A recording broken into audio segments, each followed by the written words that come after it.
because y'all teach us everything about animals, and we learn about who we have in the ocean, and to not kill them or pollute the ocean. Mike the moray eel, he shares with others.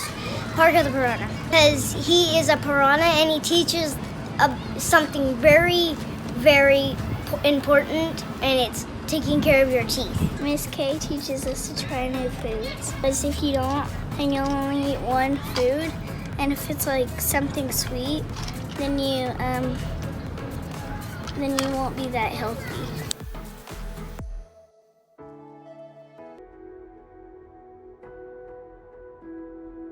Surfari Pals, I believe, should be in every school. As teachers, we're focused on content and data that sometimes we don't have the opportunity to stop and, like I said, teach those life skills and those soft skills that students really need and they need to know in order to be productive citizens. So I absolutely would recommend Surfari Pals. Surfari Pals to me means community.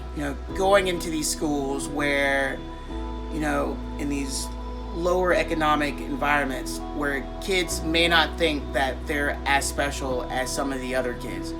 And it's heartbreaking to see that because they're just as smart as anybody else.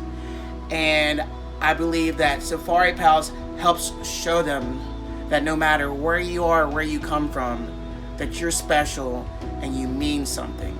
The main thing we hope to accomplish with Surfari Pals is to build a true sense of self-worth to the kids, where they're not just learning something and then forgetting about it the next week, but rather they're learning a lifelong habit that they can take home, they can use right there at school, everywhere, and that they actually go back in their community and then they start influencing the people that are in their lives, their siblings, their parents, anybody that they come in contact with. Because of our donors, we've been able to expand Surfari Pals, and now we have a building, a tangible place where we're not just limited to going out to the schools, but now we can bring people from the entire community together, regardless of their social or economic background.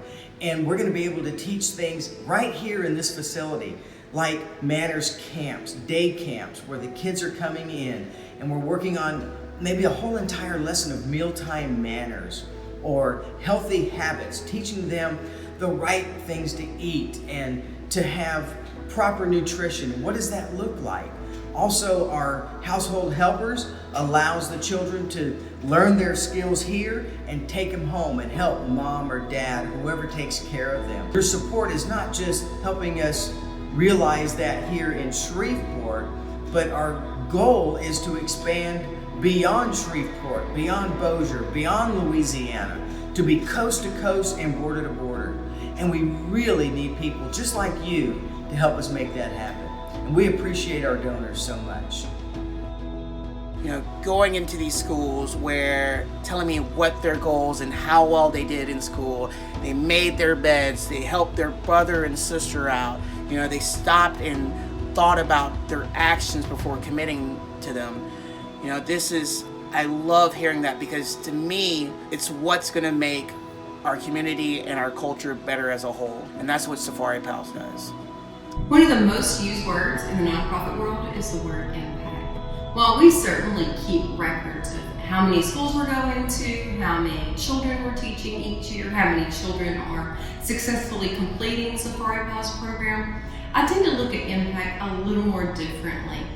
With Surfari Pals being a preventive program, Surfari Pals teaching a thought modification process, Surfari Pals teaching skills that children never had before, our impact measurement comes from different sources other than just counting and keeping things on a spreadsheet. For Surfari Pals, impact is a teacher stopping me in the hallway and saying, I've noticed the students are going out of their way to hold the door open for me just in the last week or so. And what she may not realize is that we have just taught Sin the Silicant, who teaches children to open the door for others. And not only just to open the door, but how to do it properly so that it's not awkward for both of you. Impact comes from an email that I get from a teacher and saying, my children are saying please and thank you when they want something or when I hand them something. She said that just really goes a long way in making my day a lot easier.